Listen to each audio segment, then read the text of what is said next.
You're tuned in to The Keitra Show and listening to SOB, Style of Business, the podcast with your host, Keitra.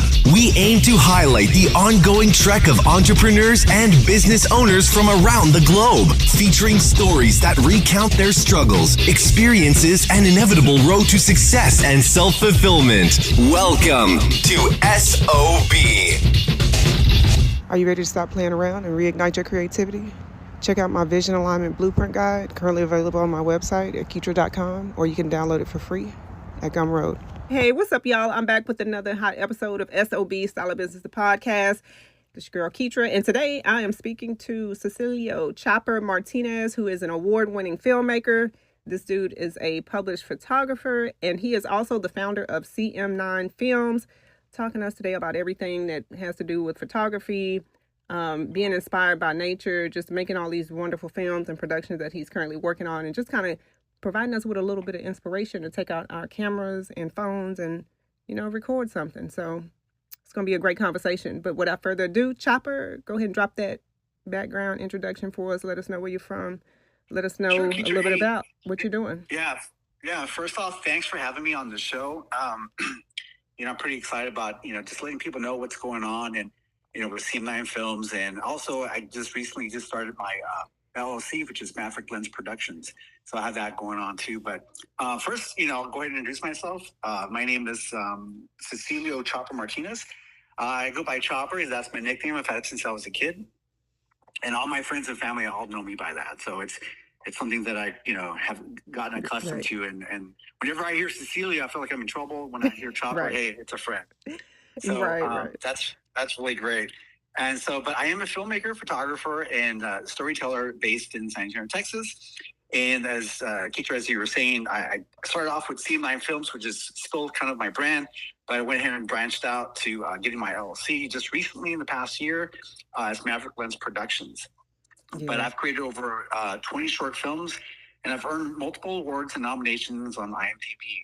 And I've, as you mentioned, I also am a photographer and have been published a couple of times. And so it's just really great to just be on the show, just to share some of those experiences with you all. Yeah, no, and we're definitely excited to have you on to talk about it as well. And I want to get started with just kind of talking about the inspiration behind you picking up the camera, because, I know you initially started with like the photography, and then you have the film, of course, that kind of rolled out. But like, what inspired you to pick up the camera, and about, what age? Were you doing this when you were younger, or like, tell us a little bit about what inspired you to get started with your film journey? Yeah, it's kind of interesting because I was thinking about that, and I think what kind of got me launched, believe it or not, was actually when I was a kid, and my mom was really into arts and crafts and whatnot, and one of the things we used to do together was ceramics. And I remember one of the first things we did together was an ET ceramic. And at that when a lot of people were into, films, you had Steven Spielberg, Raiders of the Lost Ark, you had ET, you had John Hughes, with The Breakfast Club and Ferris Bueller's Day Off, and also James Cameron with The Terminator and Aliens. And I think, when I was a young kid, just like anybody, you get inspired by what you see, and it's like, how did they do that? How do you just get inspired to do that? And my journey actually took a while for me to get to where I'm at today. Yeah. As a kid, I was into like playing sports and all kinds of stuff, not really into the visual arts. But I always had, that craving to create things.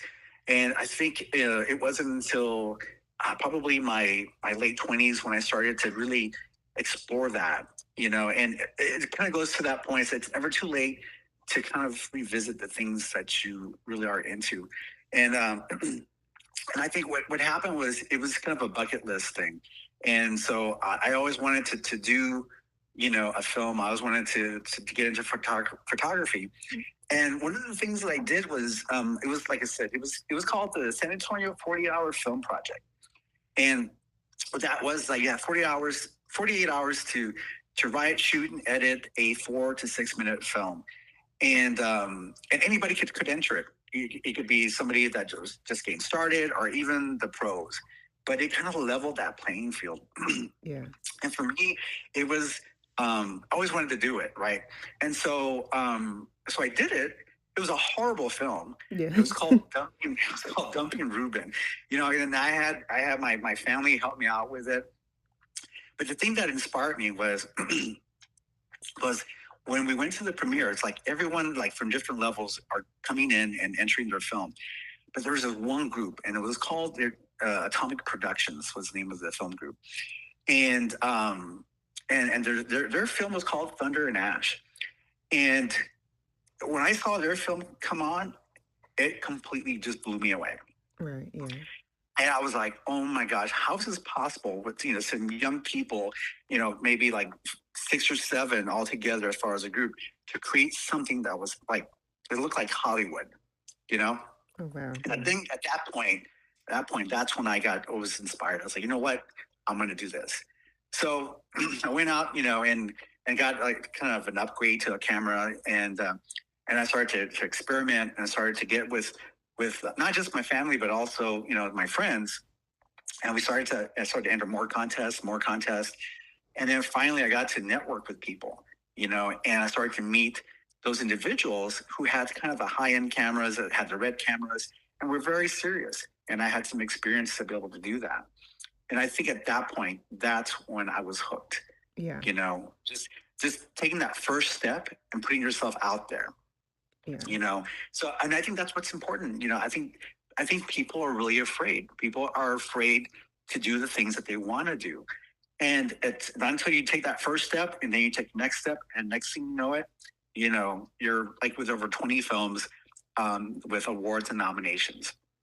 And I think that's what people need to do. And and like I said, and part of that filmmaking experience is also the photography part of that. As I was exploring with filmmaking, one of those components is photography. And I was really inspired by some of the photos that I've seen. And in fact, as you mentioned, it's in my profile, I do like to travel. And I had taken this picture of my wife at Antelope Slot Canyons there in Page, Arizona. And at that time, you have all these social media outlets. And there was one which y'all might know, which is National Geographic's. Oh, yeah. And they were having this really cool, like, hey, anybody that wants to submit your picture, and have the professionals at National Geographic's, possibly comment on it.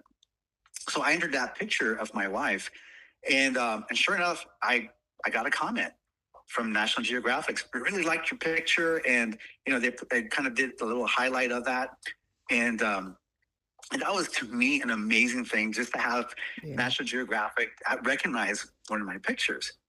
And when I saw that, I was like, that's kind of prompted me to pursue that as well. So I had, these two different things. I had the filmmaking, I had the photography, and, taking that first step, putting that picture out there and saying, you know what, I'm just going to put it out there and see what happens, and it worked out. And like I said, that was something that kind of was my launching pad for both filmmaking and also photography.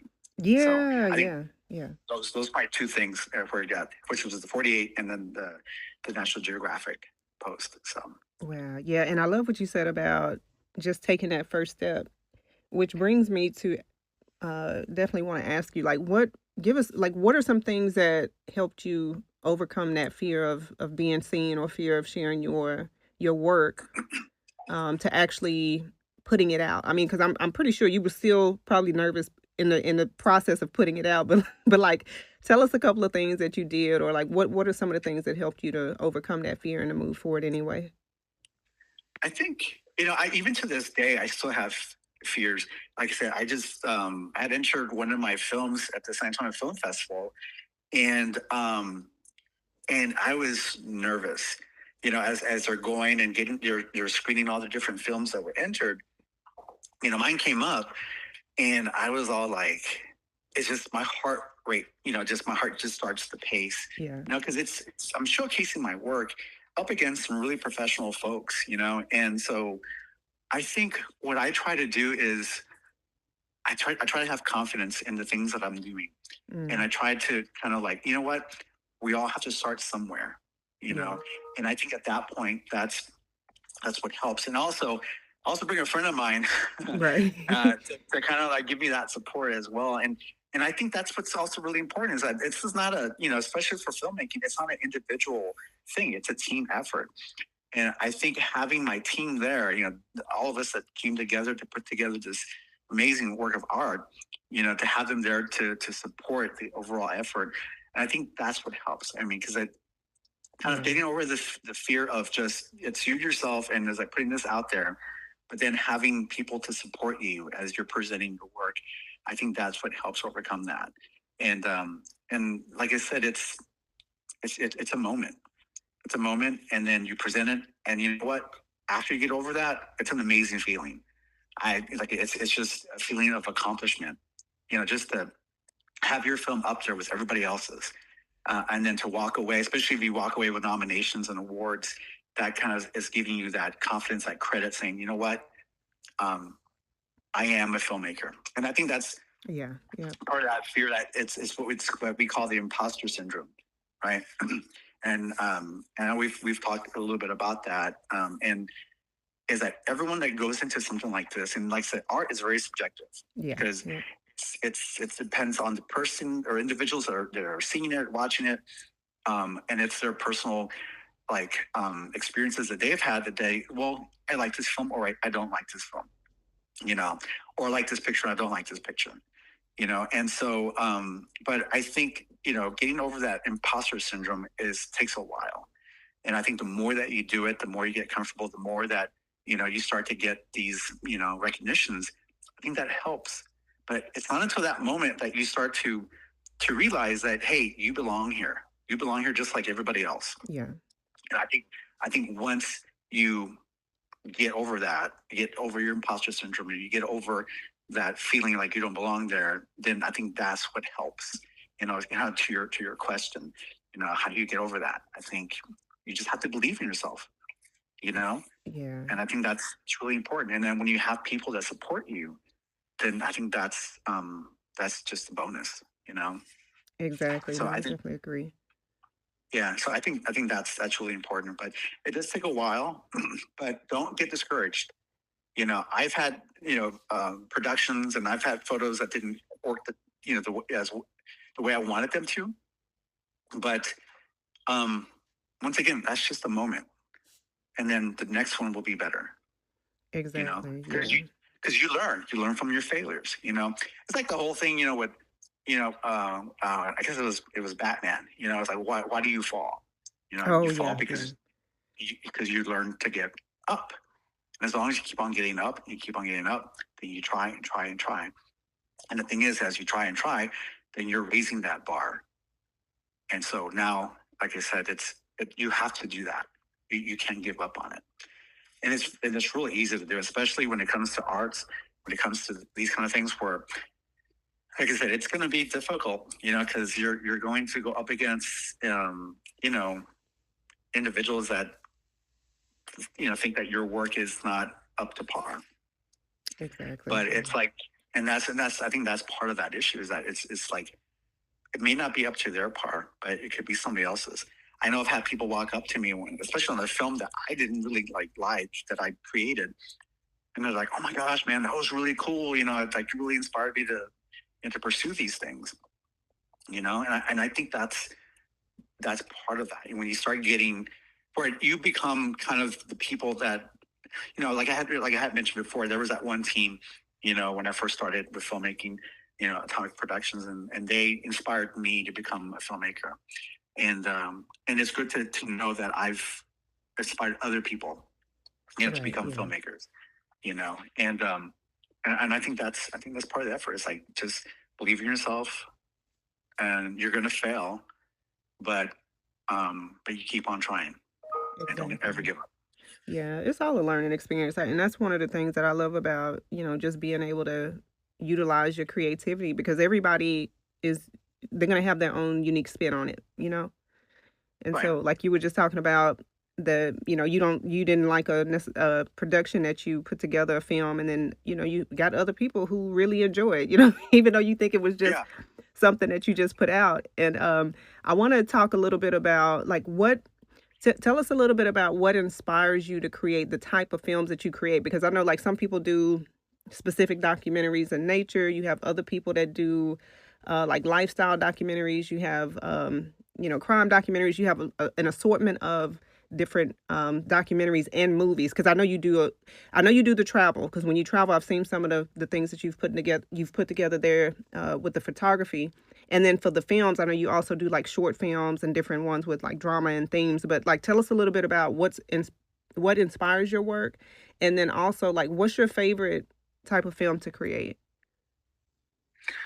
I think what inspires for like my films, even the photography, is just storytelling. Yeah. It's taking something really simple, and it's kind of like to your point is that sometimes you feel like you need to travel far away, and I have been, like I said, I do love to travel. I've been to Costa Rica, I've been to Thailand, I've been to Ireland, different places, and every time I go there, I see all these different stories, and I'm trying to capture that with my photography, and I think part of that is taking those little things, those little gems, and then kind of putting a light on it. But I think, for me, sometimes you don't have to go anywhere. Yeah. You can just be home and find the beauty and the simplest of things. And I think that to me is kind of where I get some of that inspiration. And I like, for me, like with my films, one of the things that I like is I'm into like urban legends, right? Oh yeah. And so there was one project that I was working on as a writer, and it's called Curriculum, and it's about all the different San Antonio urban legends, and it's like taking a spin on it. And so so it's a little bit of horror, and drama, and it's like a thriller. So it's a little bit of different things, but to me, I just kind of grew up watching like Tales from the Crypt or whatever, and so I find, for me, like horror and drama are probably my two favorite genres to do. I think comedy is really hard to do. Yeah. It's hard to pull that off. But like I said, for me, I like, just different things like that. And also, I'm working on another one called The Veil, and I'm writing that and also producing it. And that's more like on the Bloody Mary, our urban legend. And so, so that's something that I'm working currently with one of my film partners to kind of bring to light. And it's something that I want to, put together and enter into film festivals within the area. So, and then with photography, one of the things, talking a little bit about photography is that I do meetups, right? So it's where models and photographers get together. Oh yeah. And I think I've been doing that for the last 3 years or so.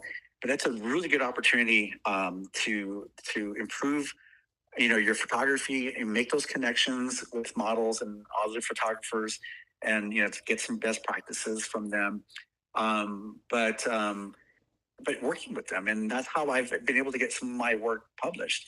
Is when I do these meetups and I get with these models, and they'll get the photographs that we've put together, and they'll push them out at different magazine calls, and that's kind of what's happened, is that they'll kind of share those pictures with those online magazines, and then they'll get they'll get it published. So I've been able to do that with some of my work.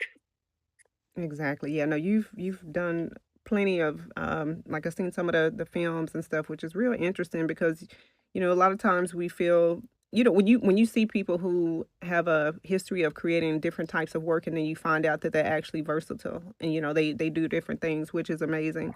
And I want to ask, like, when you sit down to come up, when you brainstorm your ideas and you have like a concept, like, do you have like a phase to where you go through like just kind of picking it apart, trying to make sure it's right, or it's the correct approach, or do you ever throw out any ideas, or like what gets you to say, okay, hey, yeah, I'm gonna move forward with this project, or hey, this was a bad idea. A bad idea. I don't think I'm gonna move forward with this one. Well, it's kind of interesting because it's like I guess there's no such thing as a bad idea, but you take that idea and you park it. Oh yeah. Right. Yeah.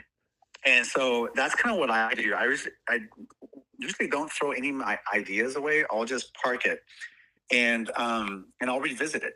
I'll come up with the concept. I'll write it, and if I don't feel like it's like I'm feeling it, then I'll just put it off to the side. But I think part of the process that I do is I try to think of a concept. Like I said, the veil is a good one. I try to think of like, okay, well, when I was a kid, I used to do, where you look at the mirror, you say, Bloody Mary 3 times, and then, this entity shows up and it wreaks havoc or whatnot.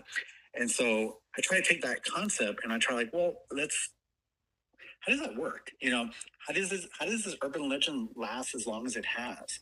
And then I try to incorporate some of the other films like I'm into the Nightmare on Elm Street, and so and there's also like It Follows. Like I start thinking like, well, what if it were to take this and make it a little bit more gory? What if we were to take it where it's actually more like a curse and it follows anyone that kind of perhaps I'm giving my story up. Yeah, that's okay. It'll be your own unique spin. So it's okay. Yeah, it's gonna be your own unique spin on that. So, but I mean that's kind of how I start thinking. I start putting all the pieces together, and so that's kind of how I do it.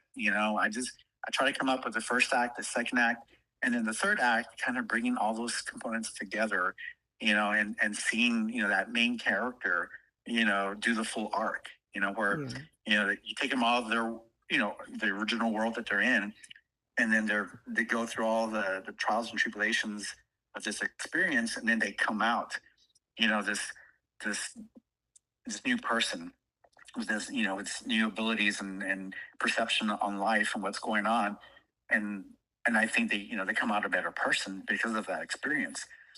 And I think I relate a lot of my own experience to that as well. Because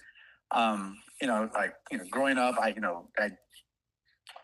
put myself through college and then just trying to not having that guide and meeting all the people that I met, and then all the ups and downs of that, and then finally being able to finish that, and then you come out a different person, and so I try to apply those different things of everything that we're tested on in life. I was married before and I got divorced and everything that happened through that, but you come out a better person. So I try to incorporate some of those concepts into the stories that I write. So how do you come into this situation where it's hopeless, but you come out where you're a brand new person that can survive just about anything. So I think when people think of horror stories, I think it's always kind of like a negative thing, but it's really, I mean, life is sort of like that, all the troubles and issues that we go through in life. But it's like I said before, you fall, but you get yourself back up. And I think that is what's important. That's what I try to put in my stories, to be, resilient. Yeah, no, definitely. Yeah, and I agree with you. Like we can't just highlight all of the good stuff, this the bad stuff as well. So no, I definitely agree with you. So I want to ask you, like, what upcoming films? I know you said The Veil. Is there anything else that you're working on photography wise? Or just even additional releases? Are you doing any collaborations or anything right now? Actually, I am right now currently. It's called The Path Back to You. And I'm actually on that team as an editor. Okay. And I also have done some drone work as well, because I do have a Part 107 license to fly drones. And so, but it's called The Path Back to You. So it's about, I don't know if I can say much about it, but it's a production here locally with the Alamo Film Group, or AFG. And we have our director, Emily Paradas, and then also it was written by her and also Susan Wilder. And it kind of highlights kind of the origin of San Antonio, and it's kind of the Asian influence that it's had. And it's called Demon State Park in San Antonio, Texas. Okay. And so it's kind of highlighting kind of the origin of that, and just putting a spotlight on it, of how there's kind of a Southern Korean influence to that. And so it's kind of a short story on how a mother and her child have moved to San Antonio, but the child kind of misses his grandmother, And then just seeing how, even though they're far away from home, there's a connection here, far away here in Texas. So that's more or less the synopsis of that story. But that's something that we're currently working on, that we shot it was last weekend actually. And currently I'm working on the edit for that. But it's called The Path Back to You. And so we're hoping to have it out by probably December or so, the December, January timeframe. Okay. So, but we're actually putting it together for a contest. Yeah. So it's going to be entered for that particular contest. But that's one of the projects. And as I mentioned before, there's also curriculum that I mentioned earlier. And I was just a writer on that one. But that's something that we're really looking at. I guess it's in the, we did the pre-production of that. And right now they're trying to get the production part of that. Got it. And then, so I don't know if there's any shoot dates for that yet, but that's a really interesting project. And like I said, that's another one from the Alamo Film Group that is coming out. It's called Curriculum, and it's about urban legends in the San Antonio area. That's going to be neat. Chopper, before we get down to dropping the social medias and the website address, make sure, I want you to leave us with a couple of words of encouragement to anyone who's interested in pursuing a career in photography or film, or just general life advice. A couple of words of inspiration. Well, I think part of that is, if you want to do something, do it. If you might be afraid, but that fear will be replaced with joy. And don't give up. It doesn't matter, if it's your first time. It doesn't matter if you're, 40, 50, or 60 years old. I think you need to go out and do what you want to do. And because we have one life, and you have to take advantage of the time that you have left to do things that you want to do. And the only thing that's stopping you is you. Oh, wow. Yeah, plain and simple. Look, a big dot at the end of that. Like, it doesn't get any. Yeah. Boom, that's it. That's all I got. Right. But it's true, though. Yeah, it's true, it is. because people are so afraid, because you can talk about it, right? Right. You can talk about it. You can think about doing it. But then, people don't get past that, I think, sometimes, and I think you just have to fully commit and just do it. I mean, what's the worst thing that could happen is you don't do it. Exactly. Yeah. That's the worst thing that can happen is you don't do it. And if it doesn't work out the way you want it to work out, then try it again. It's as simple as that sometimes. Yeah, definitely. But like I said, I do think that if you want to get into like filmmaking, or you want to get into photography, like I said, there are groups you can get with, and you can start to network with. There are like meetups for photography that you can go to. Like I said, there's like SA Creatives here in San Antonio, Texas. They're a real good group for those photography meetups. And like I mentioned before, there's the Alamo Film Group, which is another group here for filmmakers. And I also wanted to just mention like the 40-hour film projects. Those are everywhere in all the major cities, and anyone can enter that. And so that's a good opportunity for you to, get into filmmaking. Try your hand at filmmaking, but it's also just to network and start meeting people, other filmmakers that you can start to collaborate with, and start working and possibly even build a team together with. So when it comes like to filmmaking and photography, everything is there, and there's so many opportunities, and there's so many resources that are now available for anybody.